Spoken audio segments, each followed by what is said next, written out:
This story begins with a brutal truth. Jerusalem was not simply captured, it was turned into a place of slaughter. The accounts speak of blood in the streets, bodies in sacred spaces, and soldiers moving through gore. These descriptions came from Crusader chronicles themselves, not from their enemies. By June of 1099, the Crusaders had been marching and fighting for almost 3 years. They had crossed hostile lands, survived starvation, and endured the siege of Antioch. At Maara, reports even described cannibalism during the siege. The massive army that once set out had been reduced to around 14,000 men. Many were sick, hungry, exhausted, and dangerously restless. They were not only soldiers, they were men carrying a promise from Pope Urban II. They had been told that killing enemies of the faith could erase every sin they had committed. That kind of belief can make mercy feel unnecessary. Ahead of them stood Jerusalem, protected by walls over 18 meters high. The walls were 3 meters thick, built by Romans and strengthened over centuries. The city stood like a natural fortress, guarded by ravines on 3 sides. Inside, the defenses were 2 massive towers and a Fatimid governor named Iftikhar ad-Dawla.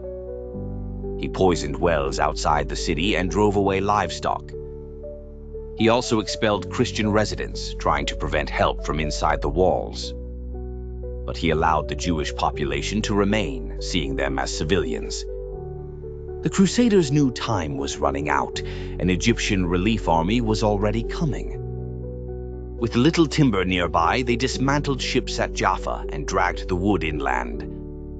Genoese engineers helped build siege towers, catapults, and a battering ram. For 6 weeks, the Crusaders starved under the July heat. Their attacks failed as rocks, arrows, and boiling oil came down from the walls.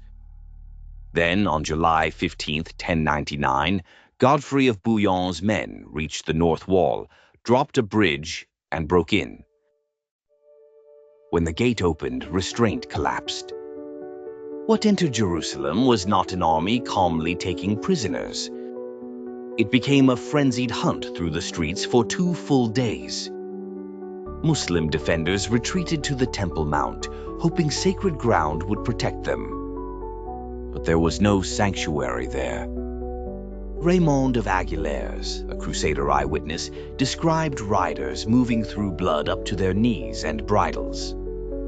He was on their side, and he recorded the massacre like a triumph. The dead were brutalized too. Crusaders cut open bodies, searching for gold coins they believed victims may have swallowed. Robert the monk described blood flowing down the avenues with severed limbs and heads. The Gesta Francorum said the slaughter was so great that attackers waded in blood up to their ankles. Fulcher of Chartres recorded 10,000 dead in the sacred complex alone. He wrote that none were left alive and that women and children were not spared. One eyewitness called it more of a slaughter than a fight. Tancred tried to protect some Muslims inside the mosque. He raised his personal banner over them as a sign of sanctuary. His own fellow soldiers ignored it. The people under that banner were slaughtered anyway. Afterward, the Crusaders stripped corpses and ransacked the city. The killing was joined with looting. Then the violence turned toward Jewish civilians hiding inside a synagogue. Ibn al-Qalanisi wrote that the Franks burned it over their heads.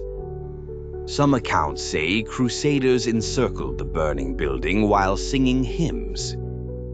Bodies piled so fast that prisoners were forced to drag them outside, burn them, and were then killed too. The strangest part is that the Crusaders did not try to hide what they had done. They held a church service. Godfrey of Bouillon led a barefoot procession around the walls and into the Church of the Holy Sepulchre. They wept with gratitude after the city had been filled with death. Raymond of Aguilera saw the massacre as biblical prophecy. To him, the blood was not evidence of crime. It was proof that God approved. The sacred buildings on the Temple Mount were stripped of their Muslim identity. They were handed to Christian clergy as if violence had cleansed them. Christopher Tyerman called it a clash of extreme violence and anguished faith. That phrase captures the horror of killing a city, then thanking heaven for it. Godfrey refused to be crowned king of Jerusalem. He said he would not wear a crown of gold where Christ had worn a crown of thorns. Instead, he ruled as advocate of the Holy Sepulchre. Pope Urban II had called the Crusade 4 years earlier at Clermont. He died on July 29, 1099, 2 weeks after Jerusalem fell. He never learned that the city had been captured.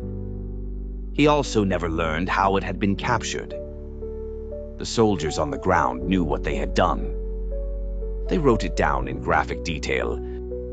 The massacre helped fuel Islamic calls for jihad for generations. Ibn al-Athir later called it a disaster without precedent and gave a death toll of 75,000. Modern historians think that number was far lower, but the horror was never in doubt. Less than 90 years later, Saladin recaptured Jerusalem, but the memory of July 1099 never disappeared.